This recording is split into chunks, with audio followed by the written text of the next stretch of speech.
અંકલેશ્વરમાં બાંગ્લાદેશી હિન્દુઓ પરના અત્યાચાર સામે પ્રચંડ જન આક્રોશ. શ્રી રામ ગ્રુપ દ્વારા વિરોધ પ્રદર્શન.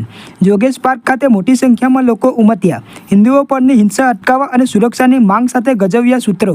બાંગ્લાદેશમાં લઘુમતી હિન્દુ સમુદાય પર થઈ રહેલા જીવલેણ હુમલા, અત્યાચાર અને હિંસાની હૃદયદ્રાવક ઘટનાઓ સામે અંકલેશ્વરમાં ઉગ્ર વિરોધ પ્રદર્શન કરવામાં આવ્યું હતું.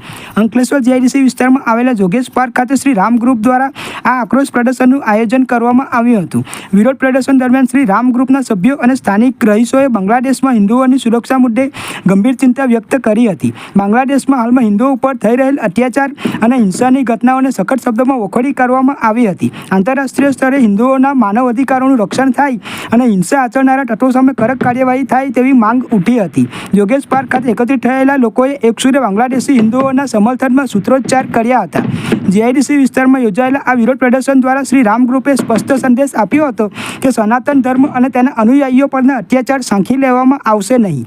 આ કાર્યક્રમમાં સામાજિક અગ્રણીઓ અને મોટી સંખ્યામાં યુવાનોએ જોડાઈને પીડિત હિન્દુ પરિવારો પ્રત્યે સંવેદના વ્યક્ત કરી હતી. જય શ્રી રામ. બાંગ્લાદેશમાં જે હિન્દુઓ પર અત્યાચાર કરવામાં આવી રહ્યો છે, યુનિટ સરકાર દ્વારા તેનો રામ ગ્રુપ સખત શબ્દોમાં વિરોધ કરે છે. ને બાંગ્લાદેશની અંદર જે પણ થઈ રહ્યું છે, ખોટું થઈ રહ્યું છે, ધર્મની આડમાં નિર્દોષની જે બલી લેવામાં આવી રહી છે, ને આ દુનિયાના બની બેઠેલા જમાદારો જે આને આંખ બંધ કરીને ધૂતરાજની જેમ જોઈ રહ્યા છે, તેનો હિન્દુ સમાજ સખત શબ્દોમાં વિરોધ કરે છે. આ બાંગ્લાદેશને બે ભાગોમાં વેચી નાખીને એનો એક ભાગ હિન્દુને સમર્પિત કરીને એને સુરક્ષાની ગેરંટી આપવામાં આવે એવી અમારી માંગ છે.